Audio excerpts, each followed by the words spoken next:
Representative Garret Graves from Louisiana. I want to talk about some issues that I know you've really been focused on, and that is the environmental review process, particularly for infrastructure projects. You and I have had a lot of discussions about our frustrations with studies and delays and things like that, and so I want you to explain to the audience a little bit about how the review process works and how it's not working. Sure, yeah. Well, hey, thanks. I really appreciate the opportunity to join you today. Back in the early 1970s, they enacted a law called the National Environmental Policy Act. And the idea was something that makes a lot of sense. We're going to figure out how to balance protection of the environment with the interest of humans. And over time, you could look at the evolution of this law where they just began adding all sorts of different steps and processes. So we've gone from a process that used to last maybe 2 years to a process today that we've seen take, in some cases, decades. So what does it mean to the average person? You may be trying to build a road or a bridge. You may be trying to actually restore the environment, and you're being hampered or impeded by this process that is supposed to be protecting the environment, yet in many cases actually impedes the very objective you're trying to achieve. But when you're talking about building roads and bridges, and particularly around big cities, big urban areas, you're also impacting traffic congestion. My biggest city in Alabama is Birmingham. It ranked 56, but it resulted in over 9 million gallons of fuel being consumed, excess fuel.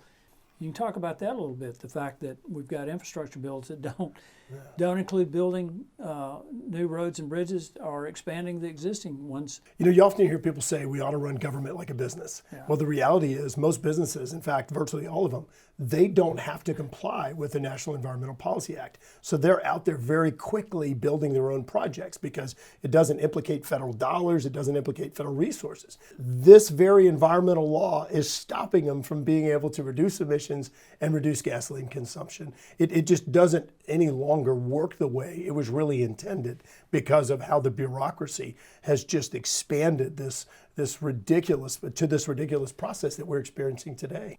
You've been a real leader on this, on the Transportation Infrastructure Committee, and you've got a bill out there. Why don't you talk a little bit about that? We do. We have a bill, and it's called the Builder Act.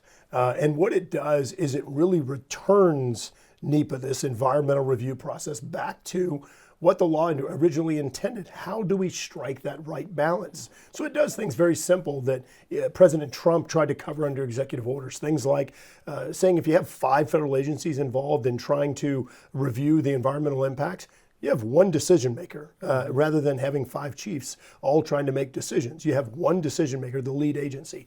It puts a timeline. It says, yes, absolutely, you're going to do a thorough environmental review, but it is going to be limited in time and no longer allow for these multiple decade environmental reviews that we've seen in recent years. And one of the biggest improvements that it makes is it says, look, if you have a legal problem or challenge with it, with an environmental review, then you absolutely can go to court, but you must first try to resolve your problem within the public participation process, rather than these attorneys who sit out there on the sidelines, wait to the very last minute, file a lawsuit, therefore just dragging out your project much longer, which could be a road improvement, could be flood protection, or even restoring the environment.